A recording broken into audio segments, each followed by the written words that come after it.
Bienvenue dans cette nouvelle revue de moi-même Jetfire. Cette fois-ci, Mirage Beast Machine, une figurine sortie il y a plus de 15 ans.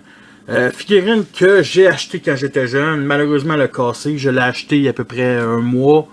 Malheureusement, elle était incomplète. Fait que je pouvais faire la revue, mais sans la partie qui me manquait, qui était un bâton de hockey, on va dire. C'est une figurine qui représente bien entendu Mirage, relooké, Beast Machine, une Formule 1 comme on voit si bien. Cybertronienne, oui. On va dire que dans Beast Machine, ça se passe 300 ans, Beast Wars se passe 300 ans après un G1, fait que c'est le personnage de Mirage, déjà qui est mort dans G1, mais c'est une relooking de Mirage, et j'aime bien, ça sort bien, le visage est différent. C'est assez différent ce jouet-là de la version G1. Et avant toute chose de commencer de la transformation, je vais parler de la petite notice qu'on a ici. En 3 parties, pas 3 parties, mais en 3 langues. Anglais, français et espagnol. Et honnêtement, ça me rappelle qu'aujourd'hui, il n'y a plus rien. Avec les étapes, il y a même les descriptions. C'est hot. Ça fait longtemps, il me semble qu'à l'époque, je l'avais jeté. Parce que moi, une notice, je trouve ça inutile. J'ai souvent jeté des notices. C'est un peu stupide. Parce que si tu leur vends la figurine, c'est le fun de le vendre avec la notice. Je sais qu'il y a beaucoup de vendeurs, c'est pas plus grave que ça, là, mais bon.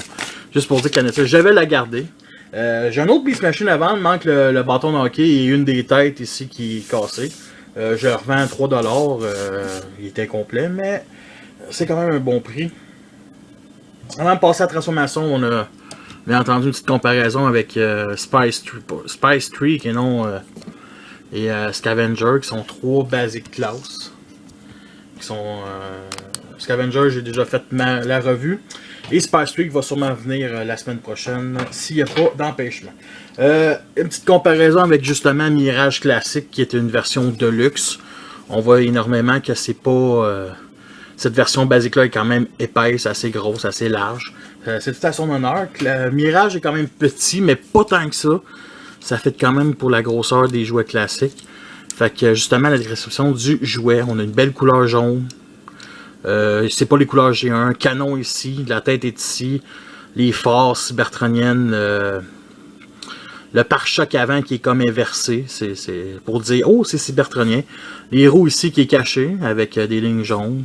Le jaune fait très plastique, fait très jouet, mais c'en est un. Fait que, ici aussi, des boosters aériens. Vu d'en dessous, le robot est quand même bien caché. Le signe, pas Insecticon, mais voyons le signe, Vehicles Entour, qui est juste visible autour du véhicule et non, même en mode robot, il n'est pas visible vraiment sur le mode robot, genre sur le torse, tout ça. Non, c'est vraiment juste ça. Sinon, il roule très bien. J'aime beaucoup ce jouet-là. C'est un jouet de mon enfance. Je l'avais échangé aussi. Je viens de l'échanger contre je pense, spécialiste Ratchet. En tout cas, il faisait partie du lot. J'aime bien ce jouet-là. J'ai rien à dire autre de ça. Mais juste pour dire qu'il y a le mode attaque. Il y a bien entendu des missiles qui n'est pas coloré. Mais il y a un mode attaque. Bien entendu, on lève ça un petit peu. On met ça vers le haut. Puis on rabaisse ça pour avoir des missiles... plus puissant que ces petits missiles-là. Ça lui donne un certain look. Par contre, en faisant ça, on monte un peu le visage, les yeux ici. Je ne sais pas si vous voyez. Mais bon, ça reste quand même une bonne figurine. Fait qu'on va commencer la transformation, puis on va laisser ça de même. On va dégager les bras comme ça vers l'arrière. Comme ça, on va tirer. Ça se place extrêmement bien. On va détacher les jambes, ça c'est bien entendu les jambes, après les picots ici, comme ça, qui reste quand même assez solide.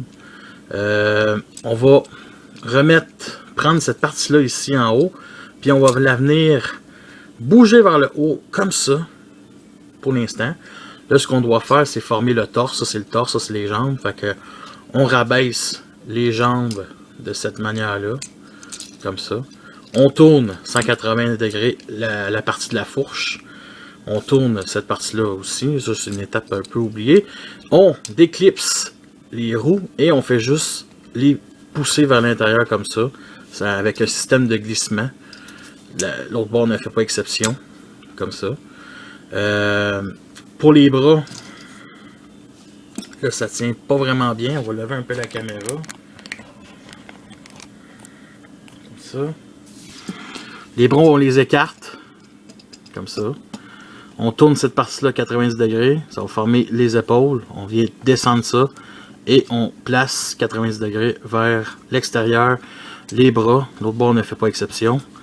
Et le reste, c'est on vient pousser cette partie-là justement. Comme ça. Et ce qu'on doit faire, c'est rabaisser le devant du véhicule pour former un backpack. Mettre la tête comme ça. Et nous avons notre Mirage prêt à kicker des culs. Voici une petite comparaison avec justement Spice 3 qui est Scavenger, qui est de la même classe, la même gamme. Et une comparaison avec Mirage classique, qui est un Deluxe. L'option aussi qu'on a avec cette arme-là, ben ce personnage-là, c'est bien entendu le fusil ici qui peut se détacher, qui forme un fusil... c'est un peu ridicule, mais ça fait drone, ça fait robot, ça fait Terminator, ça fait armée. Il faut détacher, malheureusement... Ça prend tout pour détacher. Tôt ou tard, ça finit par casser cette pièce-là. Et bien entendu, il peut se mettre dans la main ici. Comme ces personnages-là. Ça reste quand même bien. Moi, j'aime bien. C'est sûr que ça paraît gros. C'est un petit fusil, tout ce qui est de plus normal. Sinon, ce que j'aime encore plus avec ce personnage-là, ce sont bien des genres de bâtons de hockey. Qui est quand même bien. Mais... Qui est bien entendu translucide bleu, avec des petits détails ici, on voit un peu mal, puis un bas joint, pas un bas joint, mais un joint pour tenir dans le robot, et bien entendu ici une petite bout encore plus petit, tout simplement parce que c'est assez gros pour mettre au bout de ses doigts. Là, ça paraît peut-être pas gros, là, mais oui, ça marche. Bon, ben, ça marche. Faut rentrer ça, bon, ça rentre pas en tout. C'est supposé, c'est...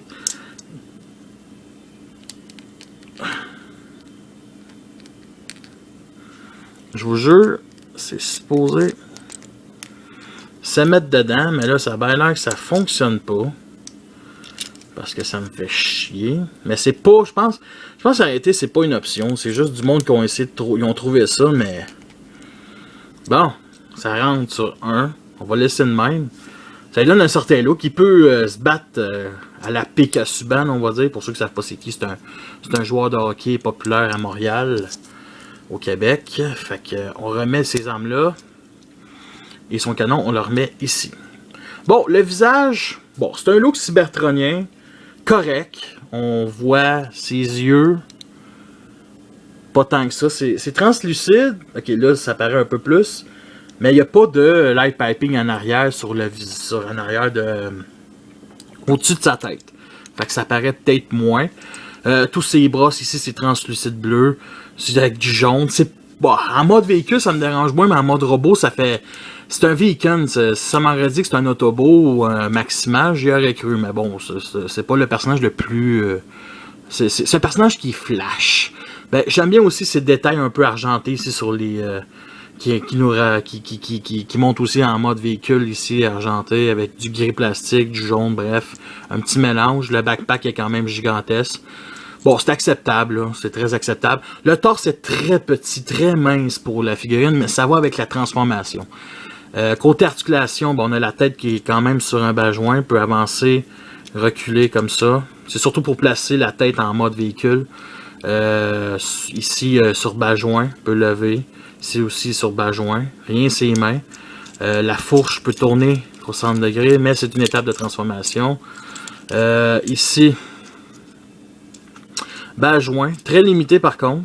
C'est très limité par les articulations. C'est quand même acceptable. Ici, bas joint aussi au genou, qui est gigantesque. Le genou est très petit, ben, la cuisse est très petite, puis ça c'est le reste de la jambe. Il y a un look vraiment extraterrestre, on peut se le dire là.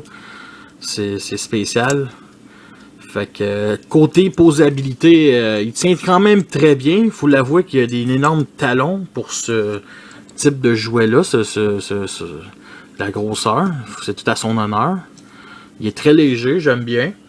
Est-ce que c'est une figurine qui en vaut la peine? Sérieusement, si vous aimez les modes cybertroniens, plus futuristes que cybertroniens, parce que c'est borderline, ce mode véhicule-là. Le mode véhicule est plus beau que le mode robot. Le mode robot, je dirais pas qu'il est à chier.